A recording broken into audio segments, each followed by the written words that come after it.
What's going on, guys? Today I'm going to give you 5 tips that will help you do better when you're dove hunting. And so without further ado, let's just dive right in here. I've got a little list here so I don't forget. The first tip I can give you guys is find a food source.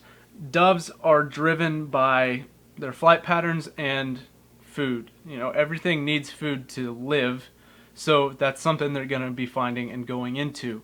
So some stuff I can give you guys some advice on is for finding food. Look for sunflower fields and milo fields. This time of year, that's really the only kind of thing that they're going to be finding, other than maybe a cut cornfield if you're fortunate enough to find those. But right now, we don't have that because some of the corn's still green out here. But we do have sunflower fields and milo fields. But unfortunately, this past summer, I've got some buddies that work with the Kansas Department of Wildlife and Conservation and Tourism, or whatever, KDWPT, doesn't matter. They do some summer stuff out there with them, and apparently they said that the sunflowers were Roundup ready, which means you can spray them with Roundup and they'll be fine. But turns out they weren't Roundup ready. They got sprayed and there's no more sunflowers. So that kind of restricts me and my buddies for our hunting, and we had to resort to hunting some milo fields. And so yesterday we went out and hunted a milo field and did all right, you know. But finding food is definitely a key thing to do. Another thing to look out for when you're trying to find a spot to dove hunt is find a spot with some dead trees and some fences and maybe some power lines, because doves will fly in, and it's by that food source that we talked about, and they're going to fly in and perch on the tree or the fence or the power line, and then they're going to go and feed. So look for areas with some dead trees that are kind of out in the open, because those are definitely a target source for doves. I've had plenty of birds fly into dead trees right above me and I smoke them. But fences are also a good thing to look out for, and so they'll fly in, land on the fence. So if you go out and drive around, you'll see them on power lines too. So see if you can find a spot near a power line where they're going to fly into that field, and that will definitely help better your chances, because you'll be able to spot them easier and you'll be able to get a good shot.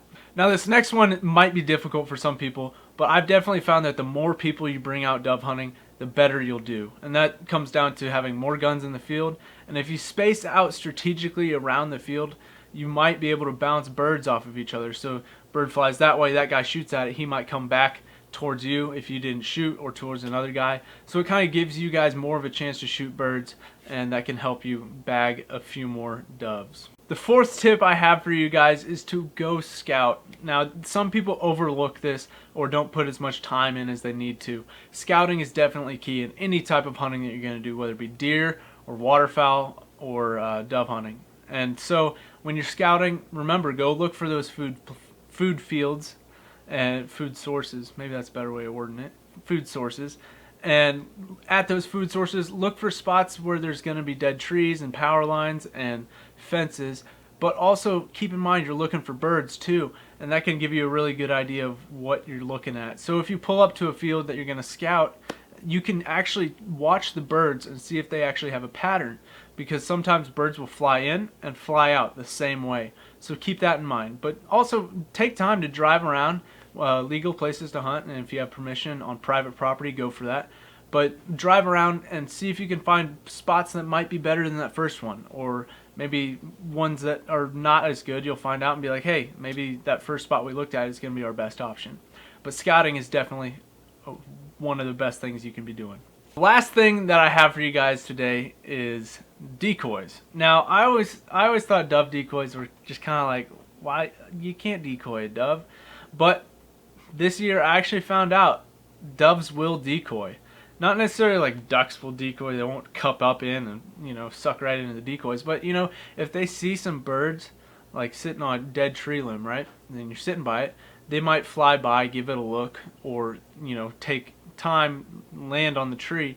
But it also kind of gives them a little bit of a sense of security and let them know that, hey, maybe this area is pretty safe and we'll be good to go over here. So give decoys a try. Well, that's all I got for you guys. I hope you take these tips, put them to use, and have some great hunts. There's plenty of other things I could have talked about today, but this is definitely a good solid 5 that you can go do. So please leave a comment. Let me know what you guys think of these tips. Maybe if you have a better tip for somebody else to come and see, leave it in the comments and then they'll be able to read it.